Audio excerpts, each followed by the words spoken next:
आपने गौर किया है कि कुछ लोग जहां भी जाते हैं वहां सबका ध्यान अपनी ओर खींच लेते हैं। लोग उनकी बातों को ध्यान से सुनते हैं, उनके विचारों से प्रभावित होते हैं और उनके साथ रहना पसंद करते हैं। ऐसा क्यों होता है? क्या उनके पास कोई जादू है? क्या उनके शब्दों में कोई रहस्य छिपा है? नहीं, वो बस लोगों को समझना जानते हैं।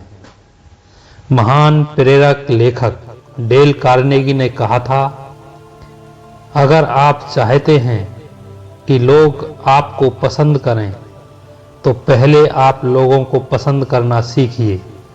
यानी अगर आप खुद दूसरों में सच्ची दिलचस्पी दिखाते हैं तो लोग खुद आपकी तरफ खिंचे चले आते हैं। और यही है लोगों को प्रभावित करने का सबसे सरल और सच्चा तरीका। अक्सर हम लोगों से मिलते हैं, लेकिन हमारे मन में पहले से यह भाव होता है कि हमें सामने वाले को अपनी बात मनवानी है। पर असली असर तब होता है जब आप किसी को महसूस कराते हैं कि आप उसे समझना चाहते हैं, उसकी बातों में सच्ची रुचि रखते हैं। अमेरिका के पूर्व राष्ट्रपति थियोडोर रूजवेल्ट की यह खास आदत थी कि जब भी कोई व्यक्ति उनसे मिलने आता, वो उससे मिलने से पहले उस व्यक्ति के बारे में पढ़ते। अगर मिलने वाला व्यक्ति किसान होता तो वे खेती की बात करते, अगर कोई शिक्षक आता तो वे शिक्षा पर चर्चा करते। वे हर इंसान की उसकी भाषा में बात करते। इसलिए उनसे मिलने वाला हर व्यक्ति यही कहता, राष्ट्रपति साहब ने तो मेरी बात को इतनी गंभीरता से सुना जैसे मैं इस देश का सबसे महत्वपूर्ण व्यक्ति हूँ। याद रखिए, लोग आपके ज्ञान से नहीं, आपकी दिलचस्पी से प्रभावित होते हैं। मुस्कुराना यह सबसे सस्ता जादू है। एक सच्ची मुस्कान बिना शब्द बोले दिलों को जीत सकती है। मुस्कान एक ऐसी भाषा है जो हर दिल को समझ सकती है। स्टीव जॉब्स जब मंच पर आते थे तो उनकी मुस्कान ही उनकी ताकत होती थी। वो जब कहते थे, एक और चीज, वन मोर थिंग, तो पूरी भीड़ तालियों से गूंज उठती थी, क्योंकि उनकी मुस्कान में आत्मविश्वास था, विश्वास था और अपनापन था। डेल कार्नेगी कहते हैं, मुस्कान वह चाबी है जो हर दिल के दरवाजे को खोल देती है।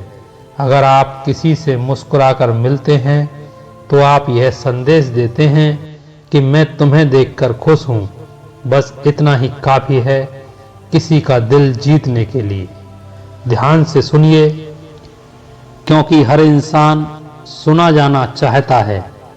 लोगों को जीतने का सबसे आसान तरीका है उन्हें सुनना। अक्सर हम सामने वाले की बात सुनने के बजाय अपना जवाब सोचने लगते हैं, पर सच्ची सुनने की कला वही है जो दूसरों के मन की बात को महसूस कर सके। अब्राहम लिंकन को लोग एक उत्कृष्ट श्रोता मानते थे। वो जब किसी सैनिक या आम नागरिक की बात सुनते तो बीच में नहीं बोलते थे। वे धैर्य से सुनते और फिर शांत होकर, मैं आपकी बात समझ गया। यही कारण था कि लिंकन के सामने लोग खुलकर अपनी भावनाएं साझा करते थे। जब आप किसी को सुनते हैं तो आप उसे यह एहसास कराते हैं कि तुम महत्वपूर्ण हो, तुम्हारी बात मायने रखती है, और यह एहसास किसी भी इंसान को आपकी तरफ खींच लेता है। लोगों का नाम याद रखना, क्योंकि नाम ही पहचान है। हर इंसान को अपने नाम से प्यार होता है। नाम सुनकर उसे और अपनापन महसूस होता है। एंड्रयू कार्नेगी, जो एक महान उद्योगपति थे, अपने हजारों कर्मचारियों के नाम याद रखते थे। वो किसी से मिलते तो उनका नाम लेकर बात करते थे। रॉबर्ट, तुम्हारा परिवार कैसा है? जॉन, तुम्हारा बेटा ठीक है ना? बस इतना सुनकर ही कर्मचारी का मन खिलखिला उठता था। वो कहता, इतने बड़े साहब को मेरा नाम याद है। जब आप किसी का नाम लेते हैं तो आप उसे यह बताते हैं कि मैं तुम्हें पहचानता हूँ, तुम मेरे लिए खास हो। नाम में जादू है, क्योंकि यह किसी की पहचान नहीं, उसका अस्तित्व है। सच्ची प्रशंसा झूठी तारीफ नहीं। अगर व्यक्ति अपने भीतर एक अदृश्य इच्छा रखता है, कोई मेरी मेहनत को देखे, सराहे, लेकिन अफसोस हम अक्सर दूसरों में कमियां ढूंढने में व्यस्त रहते हैं। महान लेखक डेल कार्नेगी कहते हैं, लोगों की सच्ची प्रशंसा कीजिए, न कि बनावटी तारीफ। हेनरी फोर्ड जब भी किसी कर्मचारी का काम अच्छा होता तो वह कहते, तुमने बहुत शानदार काम किया है, मैं तुम पर गर्व करता हूं। बस यह सुनकर कर्मचारी अपनी पूरी आत्मा से काम करता था। सच्ची प्रशंसा व्यक्ति को उड़ान देती है, और जो उड़ान देता है वही प्रभाव पैदा करता है। आलोचना से बचना चाहिए, क्योंकि आलोचना दीवार बनाती है। लोगों को बदलने का सबसे खराब तरीका है उन्हें आलोचना से डराना। डेल कार्नेगी कहते हैं, मूर्ख व्यक्ति आलोचना करता है, समझदार व्यक्ति प्रेरणा देता है।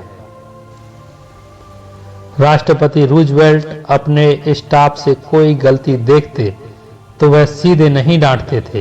वो मुस्कुराकर कहते, शायद अगली बार हम इसे और बेहतर कर सकते हैं। बस इतना कहना ही काफी था। गलती करने वाला व्यक्ति खुद सुधार लेता था, क्योंकि प्रेरणा से दिल से निकलती है और आलोचना अहंकार से। दूसरे की राय का सम्मान करें। हर व्यक्ति चाहता है कि उसकी बात को सुना जाए, उसकी राय को महत्व मिले। अगर आप हर बहस में जीतने की कोशिश करते हैं तो आप सामने वाले का मन हार जाते हैं। बेंजामिन फ्रैंकलिन कहा करते थे, मैं किसी की बुराई नहीं करूंगा और हर किसी की अच्छाई बताऊंगा। अगर आप किसी की बात पसंद नहीं करते तो कहिए, मैं आपकी बात में तर्क है, लेकिन मेरा अनुभव थोड़ा अलग है। इस तरह आप सामने वाले को सम्मान देते हैं और वही सम्मान आपका प्रभाव बन जाता है। लोगों को उनकी अहमियत महसूस कराइए। हर इंसान चाहता है कि उसे महसूस हो, मैं भी इस दुनिया के लिए महत्वपूर्ण हूँ। वॉल्ट डिज्नी अपने कर्मचारियों को इमेजिनरी कहा करते थे, यानी कल्पना करने वाला इंजीनियर। उन्होंने हर व्यक्ति को अपने सपने का हिस्सा बना दिया और परिणाम डिज्नीलैंड जैसा अद्भुत संसार। जब आप किसी को महसूस कराते हैं कि वह खास है, तो वह आपके लिए अपना सर्वश्रेष्ठ देता है। याद रखिए, महत्व देना प्रभाव बनाने की असली कला है। विनम्र रहिए, क्योंकि विनम्रता सबसे ऊंची ताकत है। विनम्र व्यक्ति कभी छोटा नहीं होता। जो झुकना जानता है वो सबसे ऊंचा उठता है। वॉरेन बफेट, जो दुनिया के सबसे अमीर व्यक्तियों में से एक हैं, आज भी उसी साधारण घर में रहते हैं जहां उन्होंने 1958 में प्रवेश किया था। वो लोगों से बहुत सरल भाषा में बात करते हैं। वे कहते हैं, हर व्यक्ति से मैं कुछ न कुछ सीख सकता हूँ। ऐसा कहने वाला व्यक्ति दूसरों के दिलों में गहरी जगह बना लेता है। सच्चा प्रभाव दिल से आता है। लोगों को प्रभावित करने के लिए आपको महंगे कपड़े, भारी शब्द, ऊंची पदवी की जरूरत नहीं है। बस कुछ सच्चे व्यवहार चाहिए। लोगों में सच्ची दिलचस्पी, मुस्कान, ध्यान से सुनना, नाम याद रखना, सच्ची प्रशंसा, आलोचना से बचना, राय का सम्मान और दूसरों को महत्व देना। डेल कार्नेगी कहते हैं, जब आप लोगों के साथ व्यवहार करते हैं तो याद रखिए, आप तर्क के जीवों से नहीं, भावना के जीवों से बात कर रहे हैं। लोग तर्क से नहीं, भावना से जीतते हैं, और जो दिल जीत लेता है वही असली प्रभावशाली इंसान होता है। अगर आप सच में लोगों को प्रभावित करना चाहते हैं तो कोशिश कीजिए उन्हें समझने की, न कि बदलने की। क्योंकि जो दूसरों को समझ लेता है वह खुद सबसे प्रभावशाली बन जाता है।